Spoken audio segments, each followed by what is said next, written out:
یہاں پر اس پنڈال میں موجود میرے تمام جمہوریت پسند ساتھیوں، سب سے پہلے تو میں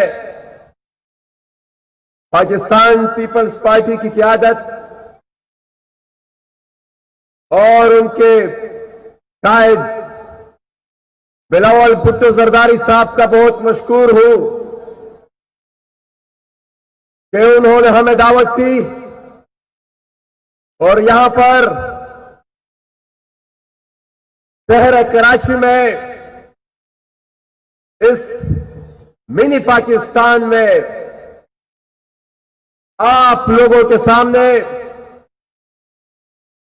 اپنی فریاد رکھنے کا ایک موقع فراہم کیا۔ میں اپنی تقریر شروع کرنے سے پہلے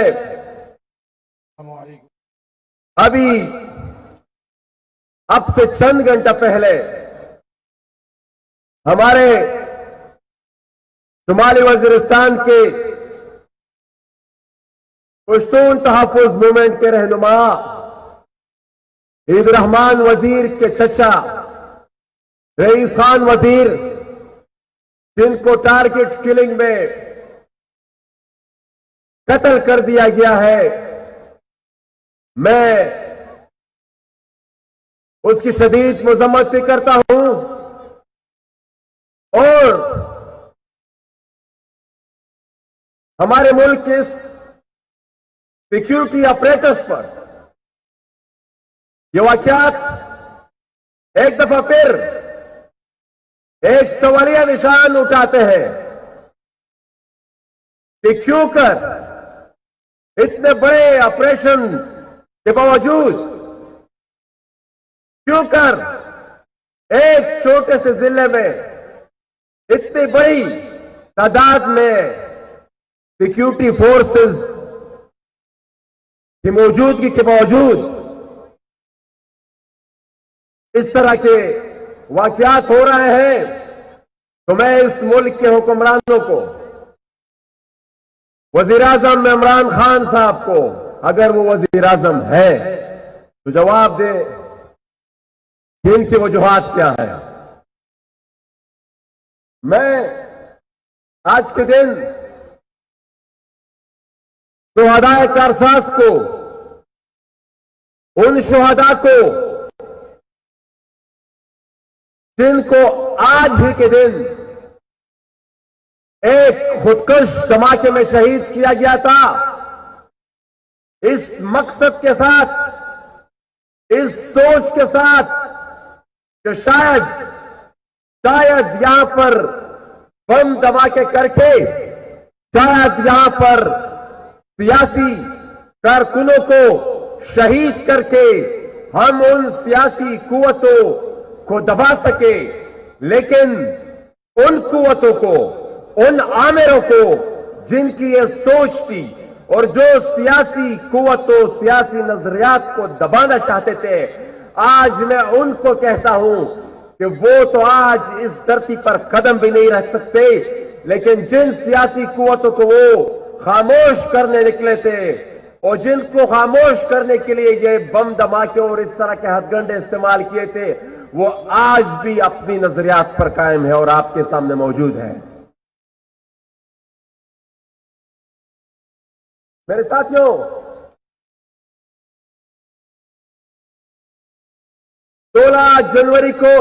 سولہ تاریخ کو گجرانوالہ میں ایک جلسہ ہوا تھا۔ اس جلسے میں پاکستان کی 3 دفعہ منتخب وزیر اعظم میاں نواز شریف صاحب نے کچھ خدشات کا اظہار کیا تھا۔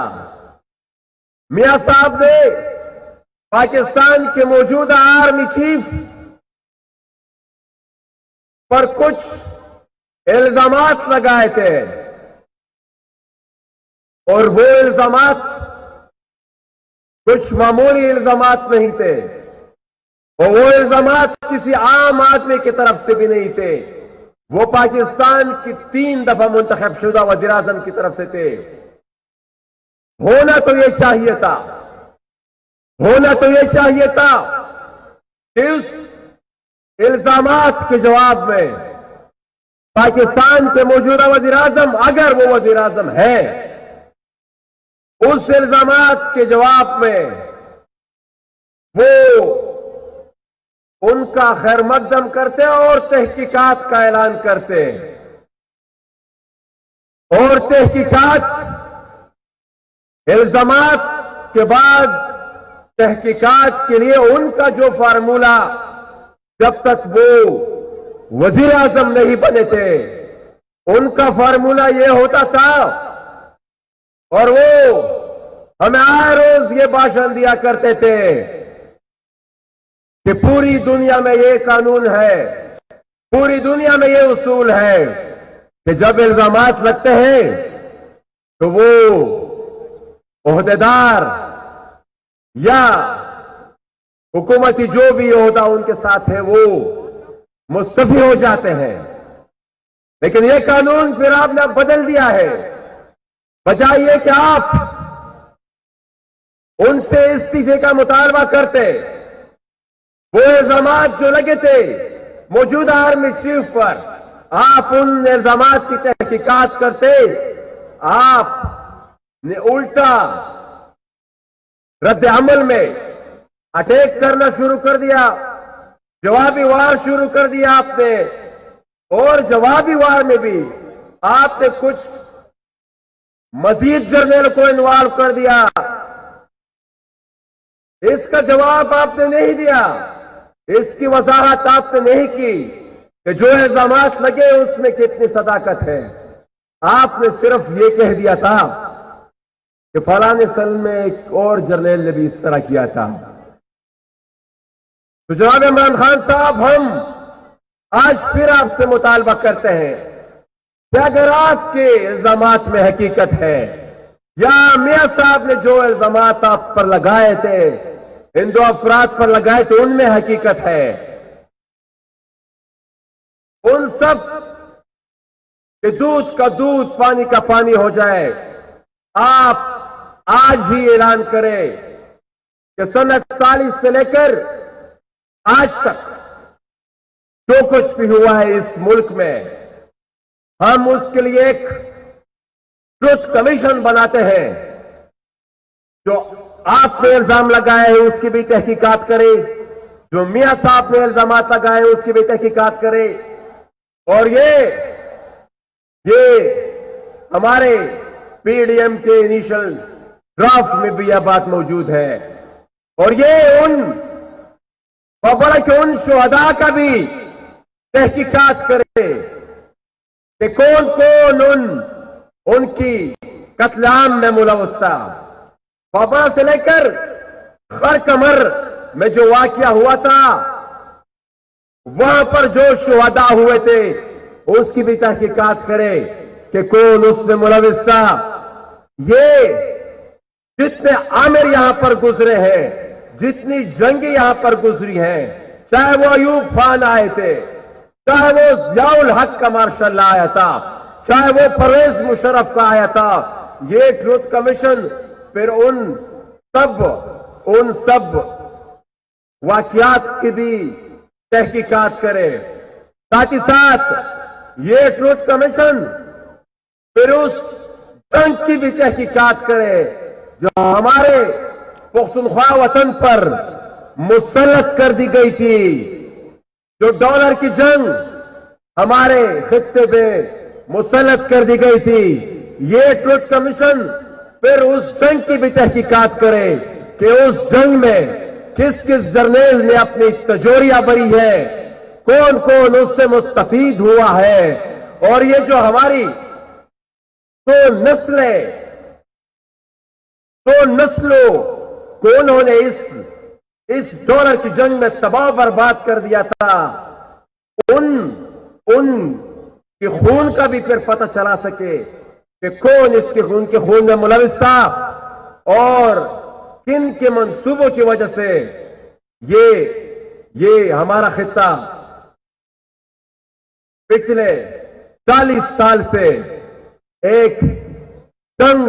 मुसलत कर दी गई थी और एक आग में हमें धकेल दिया गया था, जिसके कॉन्सिक्वेंसेस फिर पूरे पाकिस्तान को देखते पड़े। ये ट्रुथ कमीशन फिर ज़रब अज़ब ऑपरेशन और ऑपरेशन रद्दुल फसाद का भी थोड़ा एहतसाब करे कि यह ऑपरेशन आया दहशत गर्द के खिलाफ हुए थे या ये ऑपरेशन हमारे घरों से सामान की चोरी के लिए हुए थे। ये कमीशन फिर उस अमल की भी तहकीकात करे कि एहसानुल एहसान कहां से आया था, किस अदालत में उसको पेश किया गया था, कौन से उस पर जराइम थे, कौन सी उस पर एफआईआर थी, किस सेफ हाउस में उसको रखा गया और फिर किस तरीके से उसे जाने दिया गया। हम जब अपने खित्ते में दहशतगर्दी की बात करते हैं, बावजूद इस अमल के कि इतने बड़े बड़े ऑपरेशन हुए, इतने बड़े बड़े दावे किए गए, लेकिन दहशतगर्द अब इस पूरे खित्ते में फिर से रिग्रुप हो रहे हैं और हमें खतरा यह है कि शायद कहीं किसी और जंग का कोई और कॉन्ट्रैक्ट मिलने वाला है और उस कॉन्ट्रैक्ट के लिए एक दफा फिर हमें ही इस्तेमाल किया जाएगा, हमारी आने वाली नस्ल को ही इस्तेमाल किया जाएगा, हमारे बच्चों को ही इस्तेमाल किया जाएगा। हम जब ये सारे हकाइक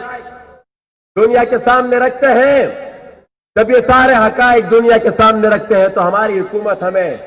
गद्दार डिक्लेयर कर देती है। गद्दारी के फितरे फिर उसके बाद हमारे ऊपर लगते हैं, हमारे साथियों को शहीद किया जाता है। अगर इतने ही ये चाहते हैं, मैं आज इस स्टेज से ये जो ट्रुथ कमीशन की मैंने बात की, मैं उसमें एक और बात भी ऐड करना चाहता हूं कि ये ट्रुथ कमीशन फिर अरमान लोनी, ये ट्रुथ कमीशन फिर नकीब मसूद, ये ट्रुथ कमीशन फिर ताहिर दावल और आरिफ वजीर के कत्ल की भी तहकीकात करें। क्या वजह है कि यहां पर वाकयात होते रहते हैं, सियासी वर्कर कत्ल कर दिए जाते हैं, लेकिन कोई तफ्तीश नहीं। तो कुछ तो है जिसको छुपाने की कोशिश की जा रही है। हम इस स्टेज से ये वाज़ेह पैगाम देना चाहते हैं कि ना आपकी टारगेट किलिंग हमें अपने नजरियात से हटा सकती है, ना आपके बेबुनियाद एफआईआर हमें अपने नजरियात से हटा सकती है। मेरे साथियों, अखलाकी और इंसानी गिरावट की आप इंतहा देखिए कि और तो और जब हमारे कारकुनों पर बस नहीं चला तो हमारे कारकुनों के वालिदैन को उन्होंने बेबुनियाद केसेस में फंसाने की कोशिश की गई। हमारी एक रहनुमा गुल अलई इस्माइल के वालिदैन पर बेबुनियाद दहशतगर्दी के केसेस बनाए गए हैं और ये वही गुल अलई इस्माइल थी जिनको इसी रियासत पाकिस्तान ने चंद साल पहले अवार्ड से नवाजा था और जिसके अप्रिसिएशन में आज के मौजूदा पाकिस्तान के सदर आरिफ अलवी की ट्वीट्स भी मौजूद है। लेकिन वो ट्वीट्स अब इतनी हाईलाइट हो गई है कि वहां से ये लोग यू टर्न भी नहीं ले सकते और डिलीट भी नहीं कर सकते। मैं इस मौजूदा सूरत हाल में इस मूवमेंट को आगाज समझता हूं। पाकिस्तान में हकीकी जमहूरियत के लिए सिविलियन सुप्रीमेसी के लिए और इस अमल के लिए भी मैं इसको एक आगाज समझता हूं कि पाकिस्तानी इस रियासत में सियासी वर्कर्स के साथ जो सलूक रवा रखा गया है, उस सलूक की रोकथाम के लिए भी, उस सलूक की रोकथाम के लिए भी ये एक पहला कदम है। और ये पॉलिटिकल वर्कर्स, इनका ताल्लुक पाकिस्तान में चाहे जिस भी इलाके से हो, चाहे वो हमारे शुमाली वजीरिस्तान के हनीफ पश्तीन हो, चाहे वो गिलगित बल्तिस्तान के बाबा जान हो, चाहे वो ओकाड़ा के मेहर सतार हो, चाहे वो बलोच या सिंधी सियासी वर्कर्स और सियासी लीडर्स हो, यहां पर इस मुल्क में मौजूदा हुकूमत ने उन पर सियासी नजरियात के बुनियाद पर जो बेबुनियाद केसेस बनाए हैं, मेरे ख्याल में ये इसकी मिसाल हमें आमरीयत और बदतरीन आमरीयत में भी नहीं मिलती। और ये इस मौजूदा हुकूमत को मैं आमरीयत से बदतर इसलिए समझता हूं कि इन्होंने तो एक पंचिंग बैग के लिए एक मसनूई वजीर आजम को भी आगे बिठाया हुआ है। हकीकत में वो फैसले करने वाली कुव्वतें वो पाकिस्तान की फौज और उसकी एजेंसियां हैं। मैं आखिर में एक बात एनफोर्स डिसअपीयरेंसेस की भी जरूर करना चाहता हूं। इस मुल्क में एक कानून है, एक कायदा है, एक आइन है, लेकिन इस एनफोर्स डिसअपीयरेंसेस इस सूरत में उस कानून को हर दिन तोड़ा जा रहा है। उस कानून को हर दिन तोड़ा जा रहा है। और 8-8, 10-10 साल तक ये हमारे बेगुनाह लोग पाकिस्तान आर्मी के इंटरमेंट सेंटर्स में वो बगैर कोई जुर्म बताए, बगैर कोई गुनाह बताए, बगैर कोई चार्जशीट दिए, वो 8-8, 10-10 साल से गैर कानूनी तौर पर इन इंटरमेंट सेंटर्स में पड़े हुए हैं। मैं इमरान खान साहब से ये भी गुजारिश करना चाहता हूं कि वो ट्रुथ कमीशन जिसके बनाने में आप में हिम्मत तो नहीं है, लेकिन ये पीडीएम और यहां पर जितने भी सियासी कायदीन हैं, ये स्टेज से मेरे ख्याल में आज वादा करेंगे कि ये जब इनको इख्तिदार मिलेगा तो ये वो ट्रुथ कमीशन इंशाल्लाह जरूर बनाएंगे। और वो ट्रुथ कमीशन फिर वो क्वेटा के सड़कों पर अपनी फरियाद करने वाली, अपनी चीखों पुकार करने वाली हसीबा कमरानी के दो भाइयों हसन कमरानी और हिजबुल्लाह कमरानी के भाइयों का भी जरूर पता लगाएगी कि इन्होंने किस में उठाया और किस जुर्म में उठाया और उनको कहां पर रखा गया। मैं आखिर में ये जो मौजूदा हालात हमारे साबिका पाटा में एक दफा फिर मुस्तरद करने की कोशिश की गई है, उसके भी एक जिक्र करना चाहूंगा कि आए दिन एक्स्ट्रा जुडिशियल किलिंग्स हो रही है, आए दिन कस्टोडियल किलिंग्स हो रही है, कस्टडी में लोगों को मारा जाता है, फिर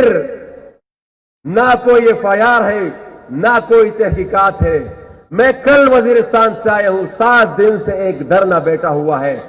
वो एक कस्टोडियल किलिंग के खिलाफ बैठा हुआ है और वहां पर बगैर किसी जुर्म बताए जो चंद लोगों को डिसअपियर किया गया है उनकी रिहाई का मुतालबा कर रहा है। मैं साथियों आपसे इजाजत चाहूंगा, लेकिन आखिर में एक बात रियासत को कहना चाहता हूं कि रियासतें इस तरह नहीं चल सकती, रियासतें वॉर फ्रेंचाइजीज के जरिए नहीं चल सकती, रियासतें जंगी कॉन्ट्रैक्ट्स के जरिए नहीं चल सकती। रियासत चलाने के लिए रियासत के शहरियों को यह एहसास दिलाना होगा कि आप इस मुल्क के शहरी हैं, इस मुल्क में गुलाम नहीं। रियासत चलाने के लिए इक्तदार अवाम को मुंतकिल करना पड़ेगा और अगर ऐसा नहीं किया गया तो मेरी अपनी सोच के मुताबिक ये कंपनी नहीं चलेगी। मैं फैज साहब के शन अशार से आपसे इजाजत चाहूंगा। अब वही हर्फ जनू सबकी ज़बां टहरी है। ये शेर मैं इसलिए कहना चाहता हूं कि जिस बयानी की बुनियाद हमने रखी है वो बयानिया पाकिस्तान की तूलो अर्ज में फैल चुका है। अब वही हर्फ जनू सबकी ज़बां टहरी है। जो भी चल निकली है वो बात कहां टहरी है। हमने जो तर्ज फगा की है कफस में एजाद, फेस गुलशन में वही तर्ज बयां टहरी है। बहुत शुक्रिया जी।